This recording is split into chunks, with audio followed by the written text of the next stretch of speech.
I really try to ground people as much as I can in their hearts and in their souls so that they're being more mindful and strategic and intentional in their business and how they're just walking through life. So now that the alcohol is gone, from an intuitive perspective, I tell people, I meditate every morning, and it's hard to follow your guidance, but the guidance is always there. You always know what to do if you learn how to listen.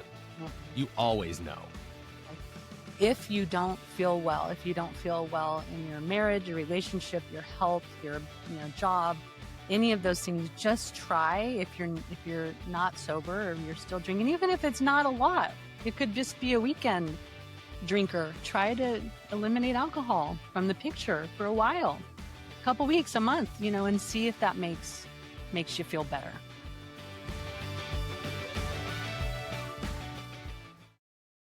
Hey, everybody. What is happening? You are back on the Sober Awakening Podcast. I am the president, CEO, and founder of Sober Awakening, Tim, and I am here today with my very, very special guest, Lisi, not Leslie, not Lucy, Lisi Kempton. You're the only Lisi I've ever met, actually. That's why it kind of stands out. Lisi Kempton, who is the Chief Operating Officer of her business, Tree Operations, and she comes to us today from a very sober-minded perspective and is going to tell us a little bit about where she is with her relationship with alcohol, what it does to people overall who are trying to connect more with their intuitive self and show up fully in the world, and what she's doing and what she's bringing to the world to help overall bring more light to it. So, Lisi, thank you for being with us today. Did I miss anything that you want me to include there? No, I don't think you did. Thanks, Tim. I'm happy to be here. All right.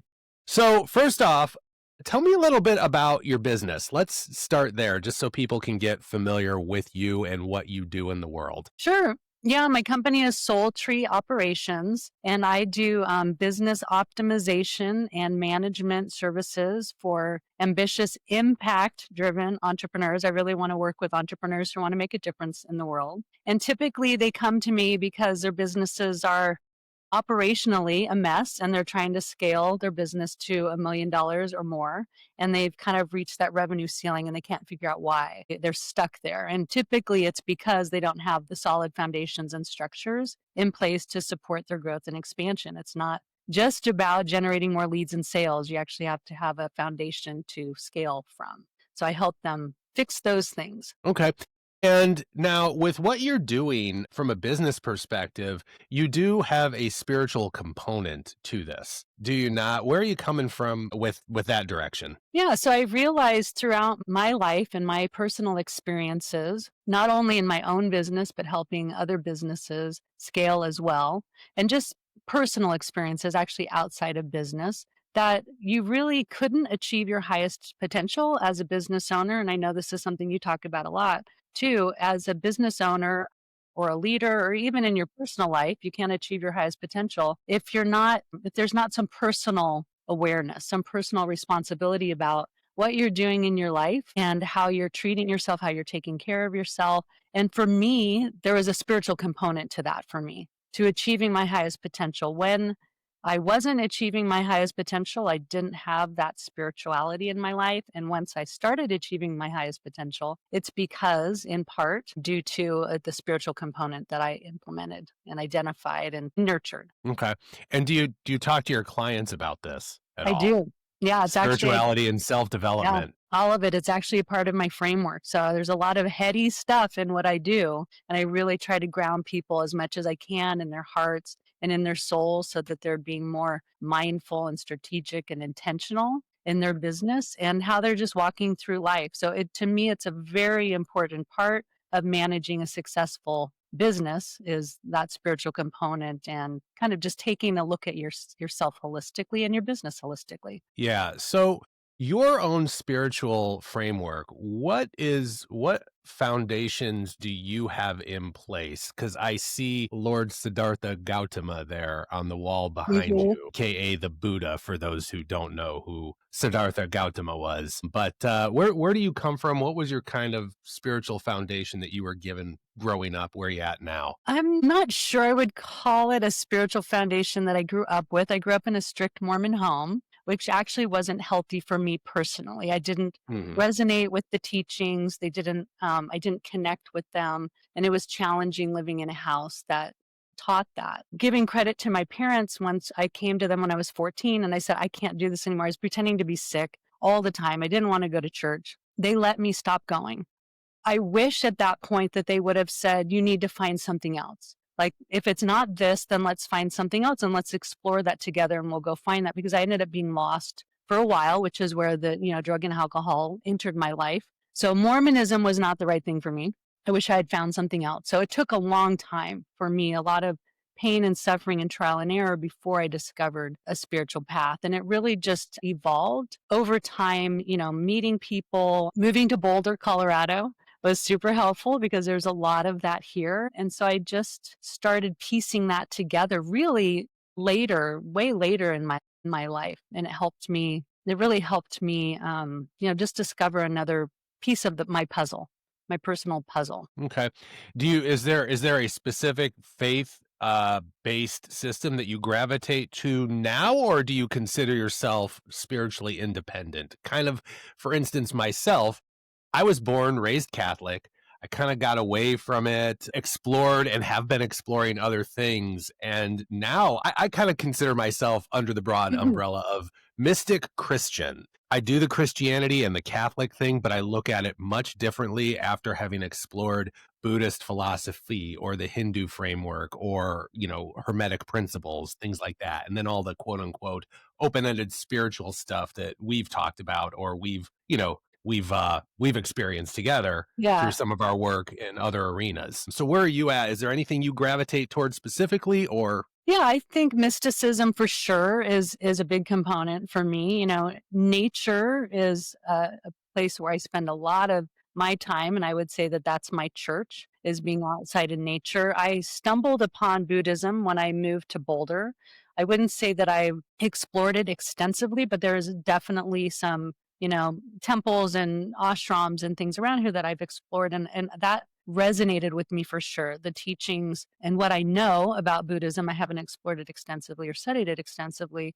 That resonated with me. So at least was a place for me to land and that felt comfortable. So I would say it's a blend probably of those two or three, because I really would consider nature being a huge component of my spirituality and my yeah, spiritual practice. I tell you what, some people think I'm crazy, but every day that I can, I get up in the morning, I go out in my backyard to do my morning meditation, and I plant my feet on the grass all the time.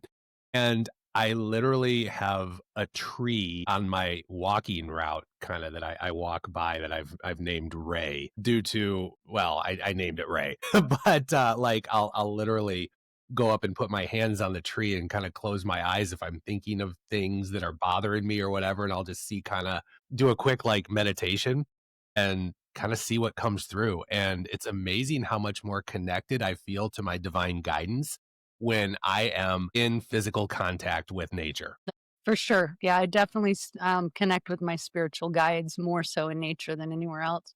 And the tree in my front yard is called Fiona. Yeah. Well, yeah. Well, this is where people are going to be like, some people watching this will be like, God, he's crazy when he talks about this stuff. But like, I was meditating and I was connecting and then like, with my hands on the tree and I asked it what its name was. Hmm. And I got this sound that started with rare, something like that. It was like human language didn't cut it. So I just shortened it to Ray. Yeah, So I call my there you tree go. Ray, Yeah. yeah. Yeah, some people are probably watching this thinking, okay, now he's going to talk about his imaginary friend. Well, we can talk about that now. I'm just, Yeah, there's something to that, really. yeah, So anyway, that's a different show. what's that? That might be a different show that we can. Yeah, we could go down a variety of rabbit holes Yeah.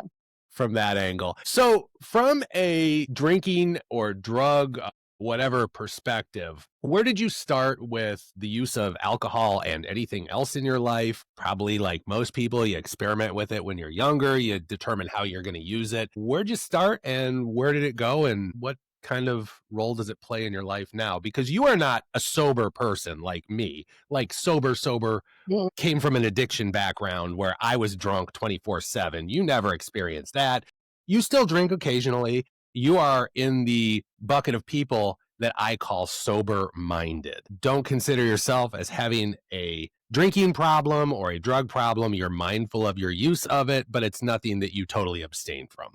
Correct? Correct. Yes. Yeah. But I did, it was a long path to get there. And I actually do have a blue book and I did go to AA and I did have a raging See, alcoholic. didn't know that. Yeah. Did not know that. Yeah, for many Okay. years. In fact, I almost killed myself. So I'll start at the Lisi, beginning. now in all the time we've chatted, you've never gone there. Well, because it just wasn't, it just doesn't Yeah. come up in It's conversation. okay. It's, it's not, no one's trying to force the story out with a crowbar, but yeah, I Right. didn't know that. Yeah, You it know? was a long path to get here for sure. No, I was a raging alcoholic for a long time. I would say, I can't remember the first drink, but I was probably 14 or so. And I think I remember having a wine cooler. And then I remember getting drunk at my friend's house with alcohol and I threw up, when I got home. And that was, probably junior high or between junior high and high school. I don't remember much more abuse or experimentation before that. But when I got to high school, when I was a freshman in high school, I started hanging out with seniors almost right away. And so it just escalated from there. It took off from there. And my parents got divorced somewhere in between there. And I had a fake ID when I was 16. I was going to bars during the week. Like I would wake up, come home and wake up and go to school. And I had the full makeup on still. Like I just would roll out of bed and go to school. I barely made it through high school because when I was 18, I was still a senior, a month after my 18th birthday. And I was blackout drunk. Like I was able to keep up with the boys. So that was a problem because then I got an ego about that. Oh, I can drink them under the table.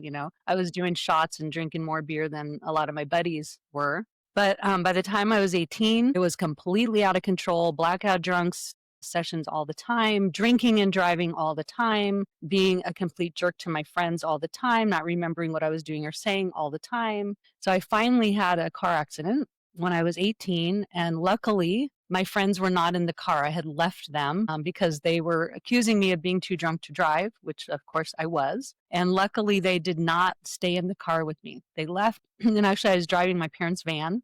I think that helped. And I didn't make it home. So I crashed the van and I ended up having a spinal cord injury. So I fractured my neck and I was paralyzed long enough that the doctors did not think I would walk again.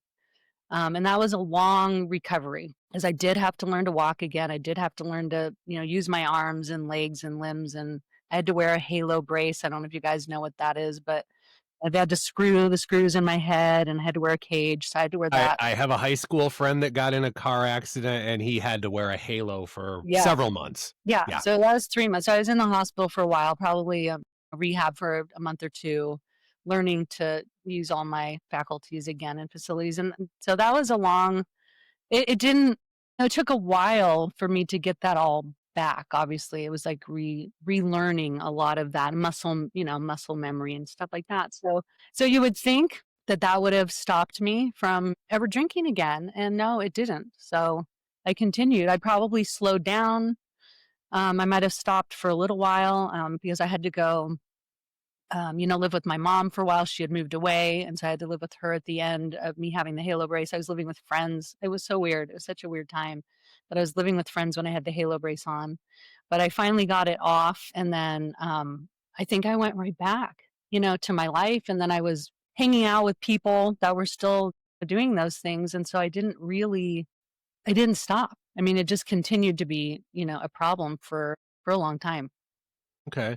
Yeah. And was there any one catalyzing event that got you to kind of put it under wraps or explore quitting cold turkey? Because you said you have a big book and you went to meetings and did the 12-step thing and all that, which I've done. I've got my big book. I don't have it. It's on my bookshelf over there. But yeah, so what what caused that, the actual no more? Yeah, I would say there was a couple things. I wish I could say the accident was a wake-up call. I'm not sure that that split my path at that point. I think I continued going along. One of the first things that happened was I met my now husband, current husband, when I was 27. And Okay. I was still a little bit out of control at that point, and he was not. He was on a very different path and doing a lot of things that I wanted to do, that I envisioned for my life, a lot of very healthy things, volunteering for the Leukemia Society and training people how to ride 100 miles on their bike as a fundraiser, as fundraisers. And so I wanted that. So that was the first real fork for me that I chose. I was on this other path, and I knew at that point that I would die. I really felt like if I continued on the other path, it was destructive. I was pretty much out of control. Drugs were definitely in the situation or in the scene at that point. And I knew that I needed to take that other path. So I followed him on his path.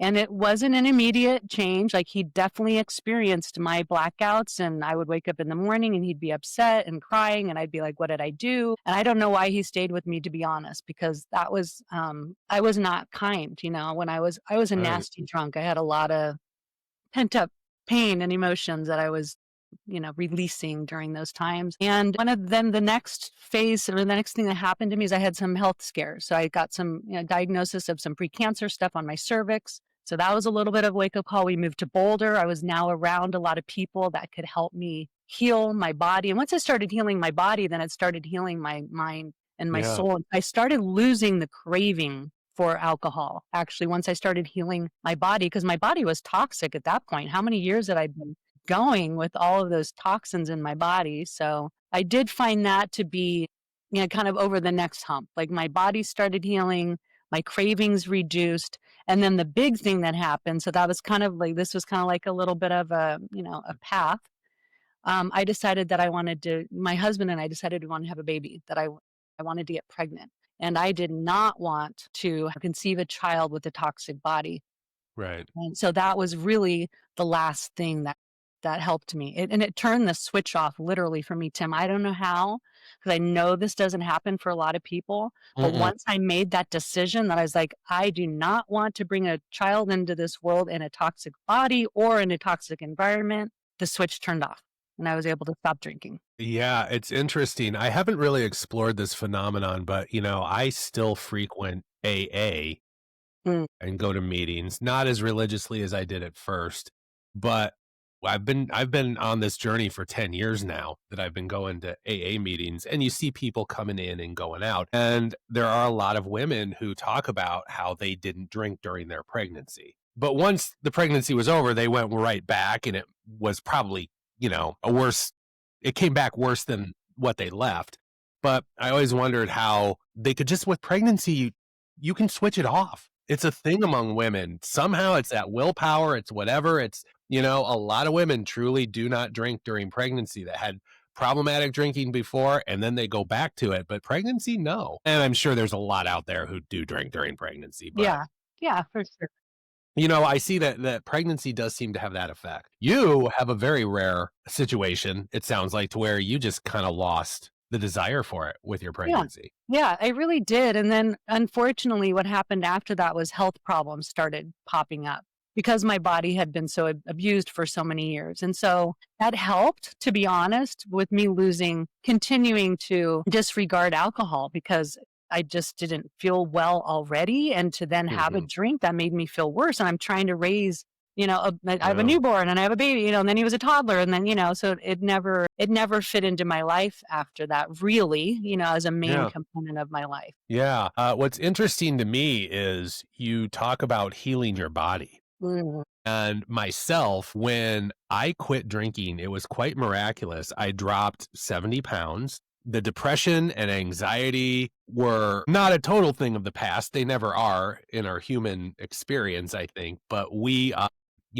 depression, anxiety really toned down. I had gout that I have never experienced again. And I actually was diagnosed with Graves' disease, which is an autoimmune issue, which now, as of the last 2 years, I don't need, my numbers are fine.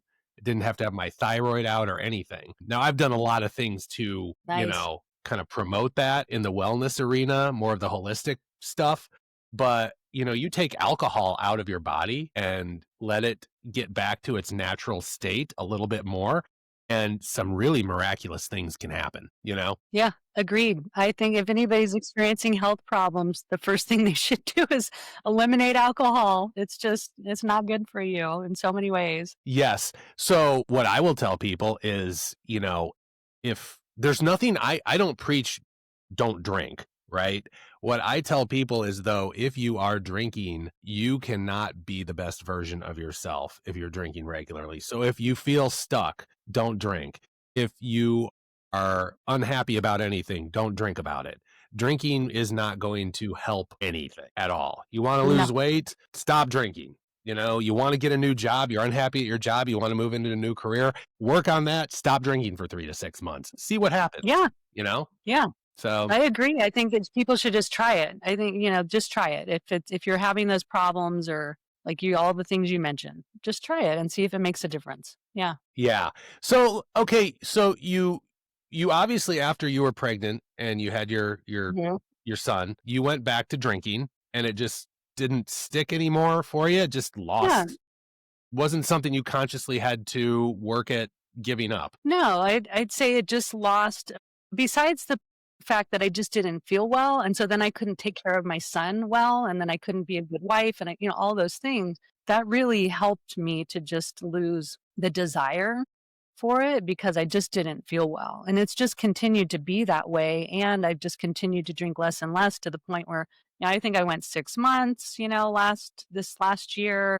Like I don't really think about, there's no schedule, but Right. when you and I started talking about doing this podcast, I thought when I do have a drink, which is really rare these days, like I said, I went 6 months, it's been, it'll be a few months. Why do I even have that one drink? So I feel like there's still areas for me to explore. Like, why am I having that one drink even once in a while? Is it a taste thing? Like you and I talked about this a bit. Like, what is the reason? Because I don't think that I need to or should or want to for that matter. So, and I'm not a peer pressure person these days. I'm too old for that. So that's not it. If people are drinking around me, I don't feel pressure like, oh, I need to have a drink or they're going to think I'm weird. I could care less what people think if I don't have a drink. So that's not something that I can explore on this podcast really, but I'm going to explore that. Like why Good. even that one drink whenever, once a year, once every 6 months, once every 3 months, like why? What is, the reason why I'm even having that one drink? So I'm glad we had that conversation because I want to explore that. Yeah. Yeah. I'll tell people now, Yes. I allow myself to do the non-alcoholic beer. Mm-hmm. I will do that. Some people in the AA sobriety community, they will be like, no, nothing. Yeah. That'll be a trigger for you. I've done it now for 2 years. It took me a minute to get there to let myself try it, but it has not been a problem for me whatsoever. Yeah. So it's okay for me. But it's like I told you, non-alcoholic beer has gotten pretty damn good in the last few years. It's not like the old days of I drink this stuff and it's pretty much like this tastes like what I remember real beer tasting like. So if you can get that out of non-alcoholic beer, like why do you need to have the alcohol? Yeah. Agreed. Unless you like the alcohol. Yeah. Which that's okay, but just realize it for what it is. Hey, when I started drinking, I loved the way alcohol made me feel. It made me funnier and more courageous, and I could talk to girls more easily and, all that stuff. It was super juice in the beginning until, it wasn't. Until it wasn't. Yeah. Until it wasn't. It just kind of happens that way. So let me ask you, let me back up with this a little bit. You recently celebrated 25 years of marriage. Congratulations. Yes. Thank you. All right. So along those lines, my wife and I will be coming up on our 25-year anniversary. Awesome. So your spouse, you mentioned that you were drinking when you met him. Yeah. How does alcohol affect your interpersonal relationships in that arena? And I tell you this, when I was younger, I met my wife and it had to be a soul level thing because every time, and there weren't many, I mean, I dated a lot of girls, nobody really long term through college or shortly thereafter when I was in school or even when I got out, nothing long term, but there were a couple that came along that could have been distinct long-term partners. And as soon as I realized that, like, hey man, if this one leaves the station, the train might not stop, which was pretty quick intuitively. I was like out the door.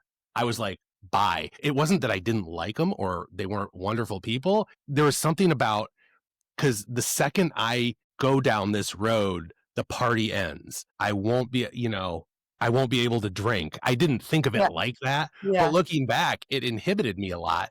And I tell my wife, you weren't the first seemingly perfect person I met. You're the first one God didn't let me run from. Yeah. Yeah. Because like I tried to disappear after a week or two from her. She didn't chase me. And then the universe kept like putting us in the same place and stuff until I finally was like, fine, I'll let myself Right. do this. Yeah. And sure enough, 7 months later, we were engaged. Did you notice any effect alcohol had on your early relationship ability to be in those? Because it sounds like you said you met your husband when you were 27. Yeah. Yeah. Okay. And Yeah. I got married when I was 27. I was 25 when I met my wife and finally gave into the universe. Yeah, I would say, I mean, alcohol was certainly a part of the early, relationships before my husband. Mm. They weren't healthy relationships. In fact, they were toxic and even abusive, I would say. But we were in the same place. Whoever I was dating was in the same place. So it was a yucky relationship. It wasn't healthy. Or I would say when I had my car accident, though, that I do think that was although we were both drinking together, he wasn't a toxic person. And that could have been a different relationship if I had control of my alcohol at the time. He didn't leave me after my car accident, but we didn't last long after my Mhm. recovery.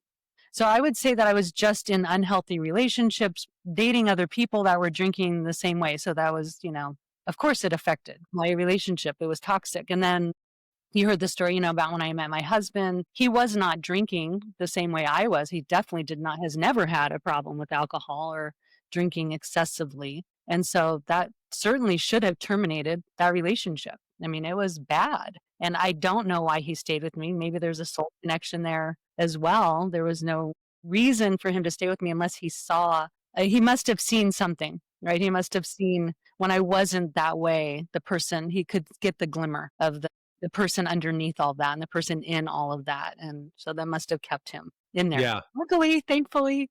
Yeah. Here you are 25 years later, Yeah. and it's, 25 years of marriage, man. I don't know one person who, if they're being honest, will tell you it's, that it's rainbows and lollipops all 25 years. I mean, it's what everybody says. It takes work and effort. And, I don't know if there's any other way I'd do it though. And I would not have been able to achieve my level of sobriety if it was not for my wife and my daughter. I needed something out there to ground me and hold me Yeah. accountable. I've reached a point now to where I don't want to go back to being what I was being, regardless of, God forbid, something happened to my wife tomorrow. I would not drink. I'm very resolute in that. But yeah, it's been a journey. So your husband, you guys, everything, obviously 25 years, it's great now. Was there a turning point there when you had your son, and did things just kind of get better after that when you stopped Yeah, I drinking? mean, not all, of course we had our struggles and challenges. That's just the way it is. But we were committed to our own personal development and to the development of our relationship. And a lot of the driving factor for us to become healthy individuals and then healthy as a couple was we didn't want to pass that on to our son. So that became a motivator for us. Once we started doing the personal development work, we realized that we would pass that on, that a lot of it was passed on to us from our parents, right? Our stuff and our baggage. And we didn't want to pass it on to our sons. We did the best that we could to be as healthy as we could so that we could bring our son up in a healthy, loving environment so that he could have the best chance of being the best version of himself and achieving his highest potential. So that became a motivator for us for sure, is to, being the best parents to our son. That's Yeah. great. It wasn't always easy. Sure. Yeah. It's a tough No. motivator. All right. So let's switch gears here a little bit and talk about your intuitive development and the spiritual stuff, if you don't mind.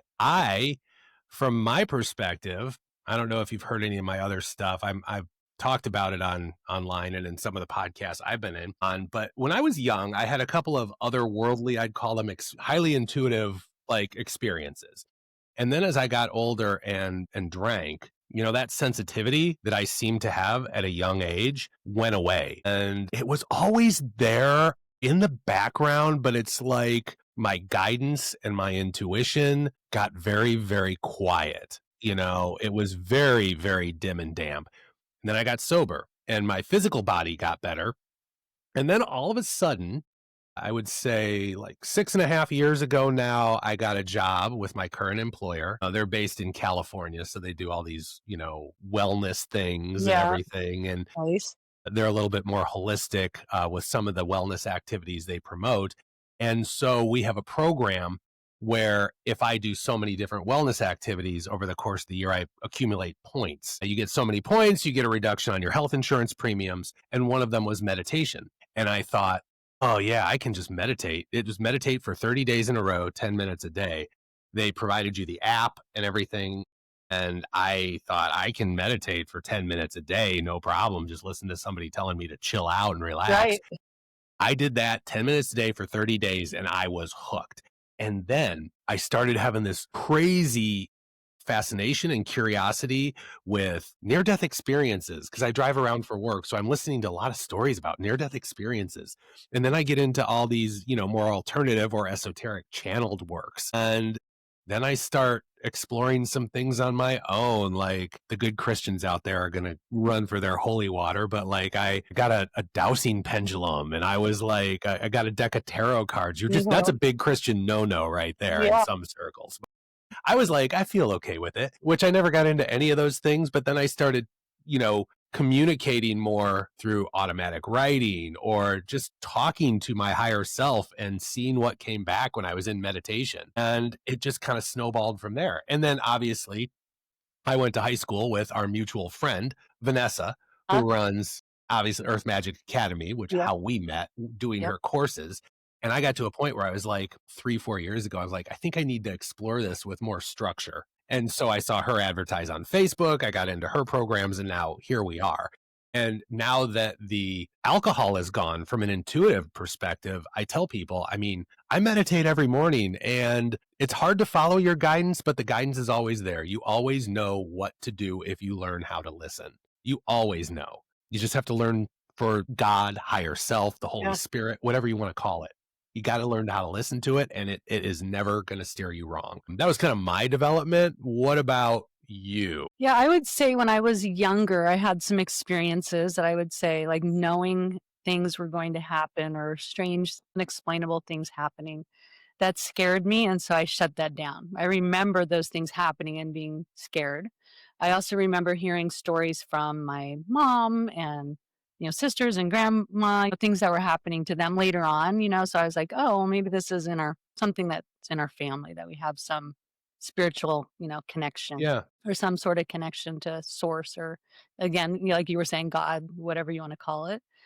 But it was definitely an evolution for me later in life, in my adult years, as I started healing my body and then finding alternative, practitioners, and finding that a lot of these people had a spiritual practice. And then that was a big part of it, is healing, yourself and your soul and having a connection to something outside of you, some source. And it wasn't really until I met Vanessa that I started developing my intuition, um, and learning to trust it again and to believe it. And my family has a problem with making decisions. So that became a really valuable asset and tool for me to be able to trust that, because I was able to connect with my higher self and make decisions more confidently than I had before.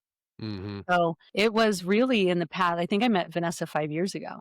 So it's Okay. really been in the past 5 years that I've, you know, taken that next, taken it to the next level. I was kind of, like I said, dabbling in going to the Buddhist temple in Boulder and meditating. I had started a meditation practice, but beyond that, I hadn't really nurtured it or developed it, much beyond, meditation here and there and ashram near here and there. Yeah, Vanessa and Rhett, really the ones who taught me how to develop that and to trust it and believe in it. Yeah, Yeah. that's a big part of my life now, for sure. Yeah. And do you follow that guidance like almost daily or? Oh, yeah. Yeah. Oh, yeah. I have to make decisions daily. So Right. I'm always tapping into that and asking what's, yes or no, or where to go. I don't know how you would you had described it when we and I had this conversation, but it was, yeah, it's just getting that answer. Like, am I Yeah, going right or left? that's exactly. Yeah, As everybody. simple as that, right or left, yes or no, you know? Yep. You know what? I don't know anybody out there who, if you told them, like, people think that when you get into your intuitive or quote unquote psychic self, that somehow you're going to know how to read people's mind, or you're going to be able to tell the winning lottery numbers or tell the future. I haven't ever seen too many people that experience that. It's literally just learn how to listen to your gut, and Yeah, who in every now present moment, when they're faced with a choice that has some weight in their life, does not want to know whether it's more beneficial to go right or left, yeah. and know it right then. Yeah, And and I that's used to question that decision. I used to wonder or worry a lot if I make that decision to go right, was that the right decision? And now I know that it absolutely is. You know, that I am being guided down the right path, and it's not always going to be the easy path. Sometimes it's the harder path, but right. it's the path that I need to take in my life for my evolution and for my, development. You know, personally, professionally, whatever it is, it's the always gonna be the right path for me. Yeah. So that's a relief. Professionally, what's that? It's a relief to actually have that confidence in my decisions now. And has, since you started employing a greater degree of intuition into your everyday practice regarding both personal decisions or business decisions, have you ever regretted anything that you've done after following your intuition? No, no, Okay. like I said, even though it might have been a harder path, it was something that I learned a valuable lesson from it that helped me, just became a piece of the puzzle for me, helped me develop better personally or professionally. So it was some lesson that I needed to learn or some experience that I had to have. And it was never for not, I never felt like it was for naught or like, oh, that was, something that I wish that I would have avoided. That hasn't happened to me. Even my car accident, I look at that for sure as a huge thing that helped me. It helped shape the person that I am today. I had to get through a very challenging situation, to learn how to walk again was not an easy feat, and that shaped who I am today. So I would never even take that off the table. Yeah. Oh, absolutely. Sometimes some of the worst things that happen to us are the Mhm. greatest catalysts that we have. And I think, I don't think that'll be a foreign concept to anybody listening. No. But that is so true. Now, would you say in the last few years since you have been trusting and learned to trust your intuition now, how has your own personal, how do you feel about your level of success that you've been able to achieve? So I'm really clear. I feel successful in my personal life, 25 years of marriage, and I feel successful in my business because it's been over 20 years that I've been doing this work. Yeah. Yeah, very nice.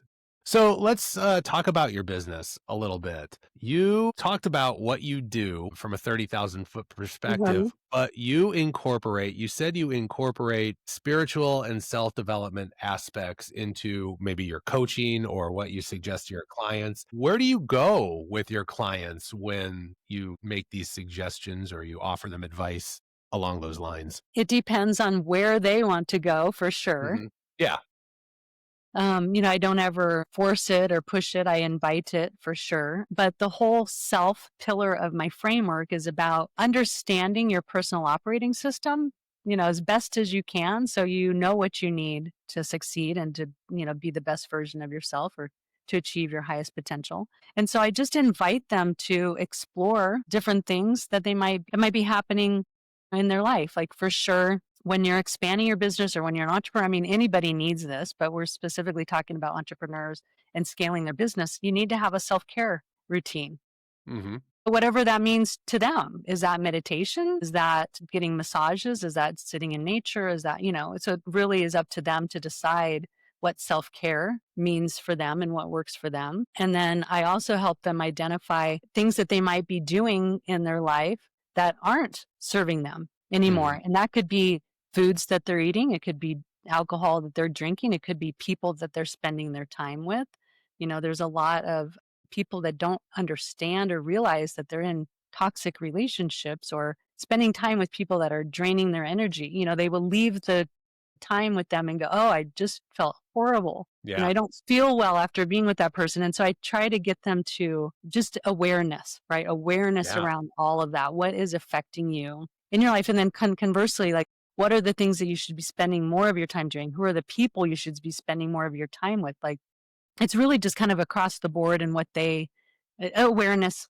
Really, it's about awareness. What are the things that you should be doing more of and less of to help you Hmm. in your business and your personal life? It's not just, obviously business related. Yeah. So, yeah. What's your typical type of client? Is there any type of industry you gravitate more towards? And how large are your clients' businesses usually? Yeah, these days, well, I started working in Silicon Valley at tech startups in the 90s. Okay. So I went through the dot-com boom there. Yeah. That was my initial entry into the business world, Silicon Valley tech startups. I also worked at a Fortune 500 and some other medium-sized businesses there.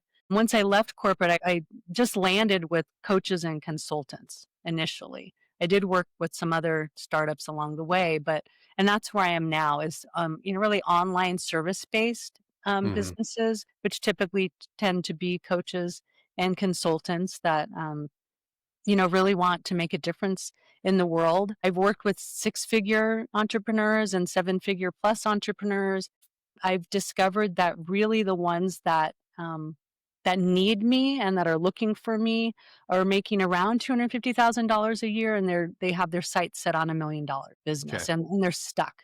They can't Yeah. figure out how they were stuck at the 250K and they don't know why, and they're starting to burn out. And that's when they start looking through me like, I don't feel I'm burning out. I'm working too many hours. I can't seem to move the needle. What's going on here? So that's kind of where I've landed now, is that group of people, online service-based entrepreneurs, want to make a difference in the world, and they're stuck around the 250K mark. Yeah. Okay. Great. So, with all that being said, if people are watching this and they're like, "Boy, I really love her story. She's got so much on the ball and I love what she's done with her life and I want to be just like Lisi." Where would you tell them to start? If they wanted to work with me, or if they wanted. Not necessarily, well, we can get to that in a second, but like if they just wanted to start on a path toward greater wellness, greater intuitive awareness, where would you tell them to start? Like, are there any practices you would recommend they could start today, tomorrow, that would start them in the right direction? Yeah, I would say meditation for me is always a good place to start. And even if Hmm. it's a minute at a time, and there's, so many apps now. Aura, I like the Aura app, AURA. There's so many different things on there. There's coaching sessions, there's meditations, there's, clearing, all kinds of things. So that would be an easy place to start. And then I would also invite them to do the practice that I just described.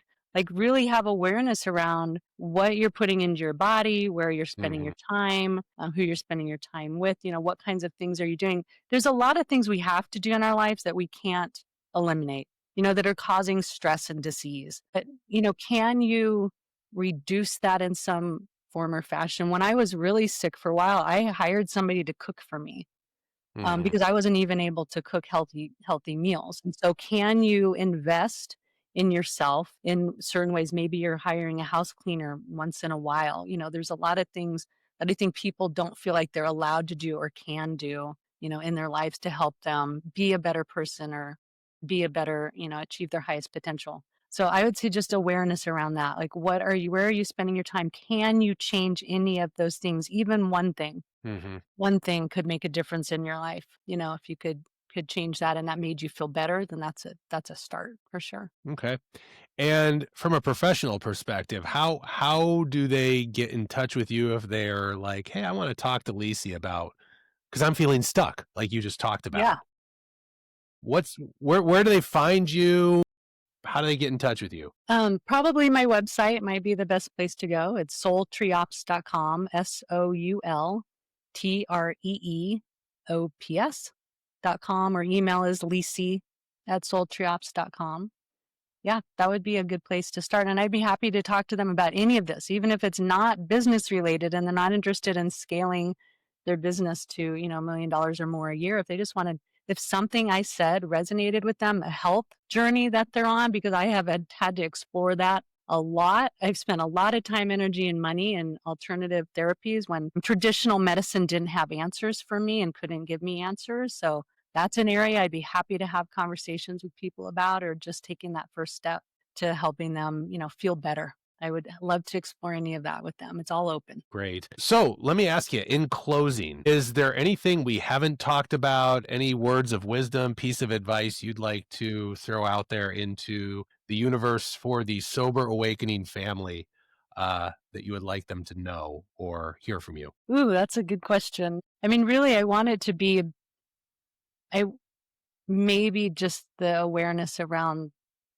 alcohol. Hmm. And really, and how that affects people's lives in so many ways that they might not realize. And you and I touched on it in the beginning. Like, if you don't feel well, in your marriage, your relationship, your health, your job, any of those things, just try. If you're not sober or you're still drinking, even if it's not a lot, it could just be a weekend drinker. Try to eliminate alcohol from the picture for a while, couple weeks, a month, and see if that makes you feel better. Because I do feel like it complicates things. It just made me inflamed too. So I just became more irritable.